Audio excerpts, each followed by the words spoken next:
Hi, I'm Bridget Jankowski, and welcome to the third body mapping session for Thursday Thoughts at 3.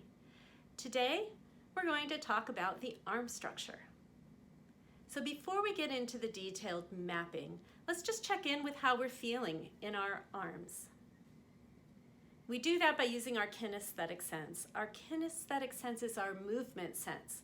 So it helps us monitor our movement, helps us know where our bodies are in space, and it's also how we just check in with if we're feeling tense or free or maybe a little stuck or holding somewhere. So let's think about our whole arm structure. An anatomy book will tell you that an arm structure includes a collarbone, a shoulder blade, an upper arm bone, two lower arm bones, wrist, and bones of the hand. So that's our whole arm structure. We're going to explore that more in detail. But just think about, how are you feeling? Are you stuck there at all? Sometimes we tend to hold our arms down. Maybe we're a little forward because we're working on our screens. Maybe we're back because we're trying to do the good posture against the wall thing. So I just want you to notice so that at the end of this session, you have something to compare to if you're feeling more free. So the very first arm joint is where the collarbone meets the sternum. It's the sternoclavicular joint. So just get your fingers up on your collarbone. You'll feel it, it's hard, it's bony, it's right up there beneath your neck. You have a lot of neck muscles that attach to your collarbone. But it's hard, and there's kind of a shelf if you really dig in and walk. You can walk out all the way to where your shoulder blade meets it, and then in, keep going, and it will end with a bump on either side right there. That is the sternoclavicular joint. That's the only bone-to-bone connection of this joint on the body. And there's movement there.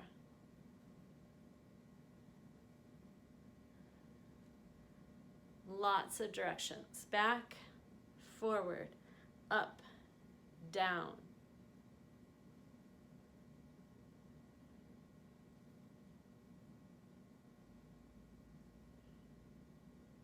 And notice, as you're exploring the movement of this joint, that your shoulder blade is also moving all around. And that's because your collarbone and shoulder blade are connected right here at the acromioclavicular joint. I'll show you on the model.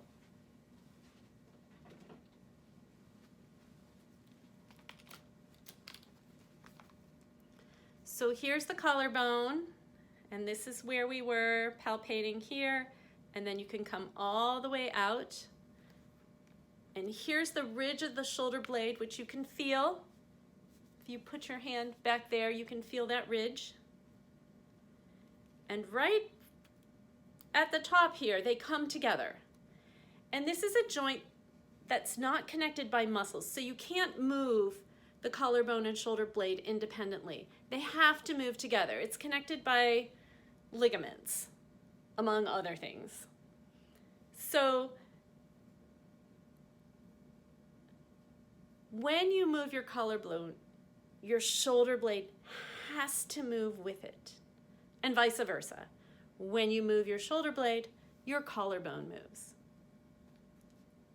And just mapping this joint and the movement in tandem of these two bones on both sides can sometimes free up so much movement in your arm structure.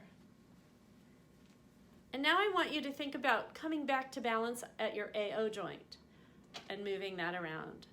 And maybe coming off balance at your AO joint and see if that affects the balance of your arm structure. And you can put your hand on your shoulder blade and just notice moving it up and down and forward and back on both sides. Forward, back, up, down. And then just let it find a place of no work, coming back to balance of the head. Check in with balance at your hip joints. You might even be feeling a little bit wider here. It's a lot harder to hold your arms down once you have this mapped and moving freely.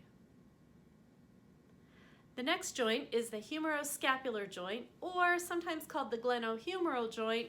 Those names are interchangeable. So let me show you the shoulder blade. This is a left shoulder blade. Here's where that acromioclavicular joint is, where it would meet the collarbone. Here's the ridge. And here is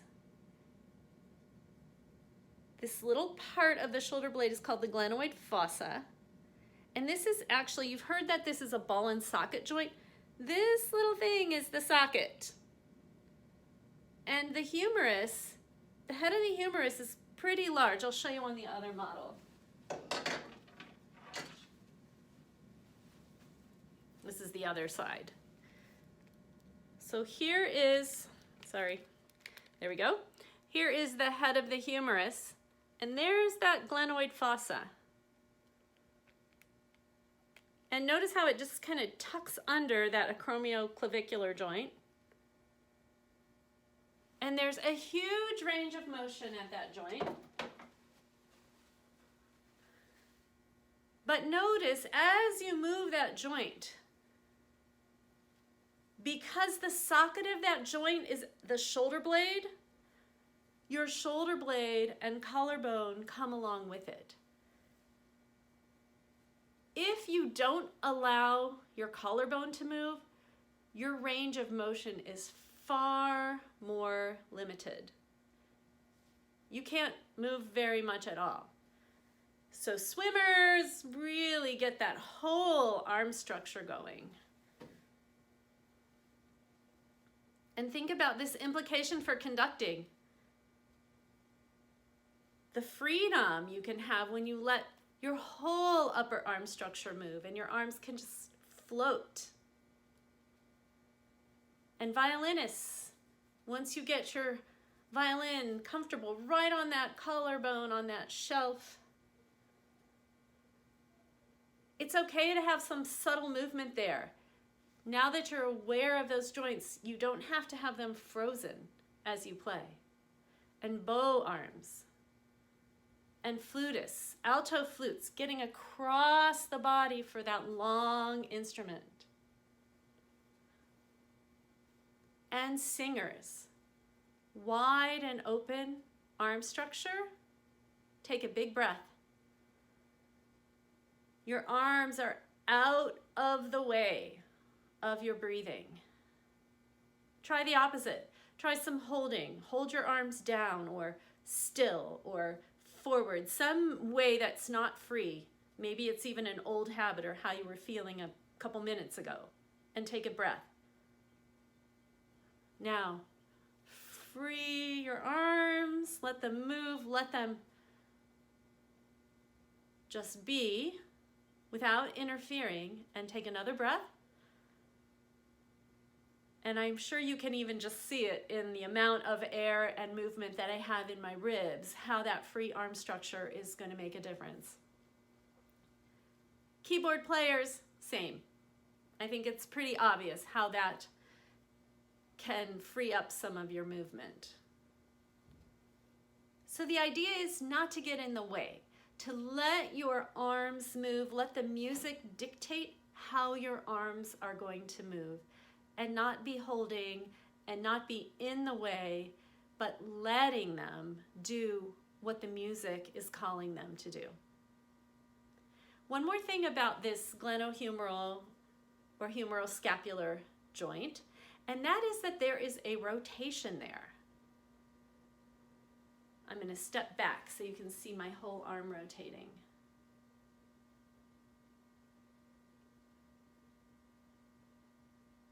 And that's all fine. But if you do it with bent arms, sometimes we don't have that in our awareness, or with our arms out to the side.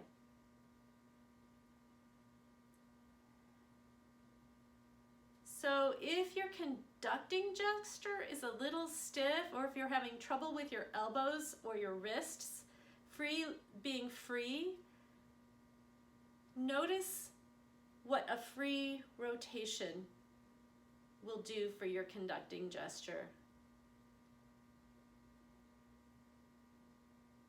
So it's not only this sternoclavicular joint and movement of the collarbone and shoulder blade, but the rotation here that's going to give you a nice, lovely freedom and flow to your gesture. For keyboard players, this is huge. So many times we are out sort of with our elbows out, but if you just let this go and rotate a little bit, you'll find a nice floating gesture. If you have to go out this way, there's a little bit of rotation that has to happen there. Students sometimes get told, put your elbow down. Well, you know what? That movement has nothing to do with your elbow. It has to do with this glenohumeral joint. It needs to not only come down, but it needs to rotate a little bit. So I would really encourage you in your playing and your practicing to really become aware of very, very subtle movements in this rotation, and to be very careful that you are not interfering or holding there. Let's quickly talk about elbow, because we don't often mismap this bending and unbending function of the elbow, but there's a rotation function there that I can show you most easily on the arm model. If you notice, I have two arm bones, and when I go palm down, they cross. So I think I'll show you this way. So just pretend I'm really tall. And there's my palm down. And that rotation happens right there at the radius.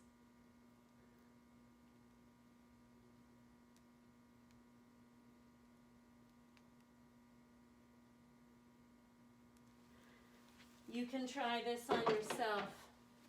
Sometimes when people do this, they do put some rotation from here, but if you hold on to your elbow and just isolate that movement, it will really help with an understanding of this rotation which happens at the elbow.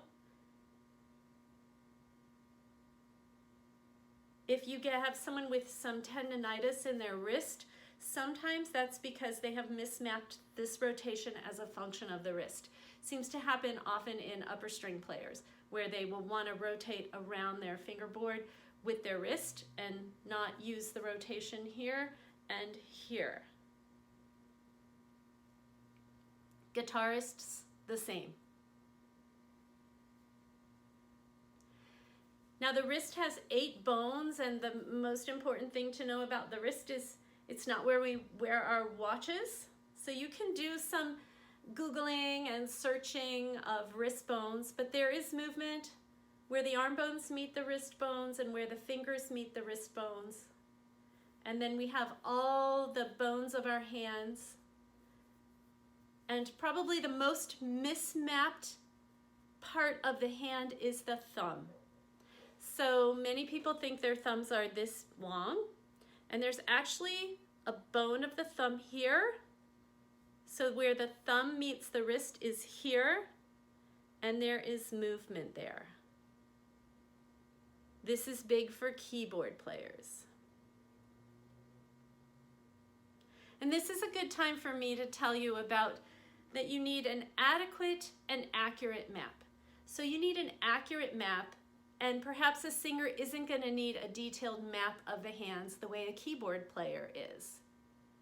A singer is going to need a much more detailed map of their vocal structures than a pianist is.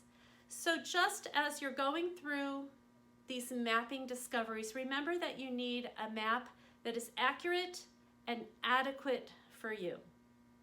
So I hope this helped you free up your arm structure and understand it a little bit better.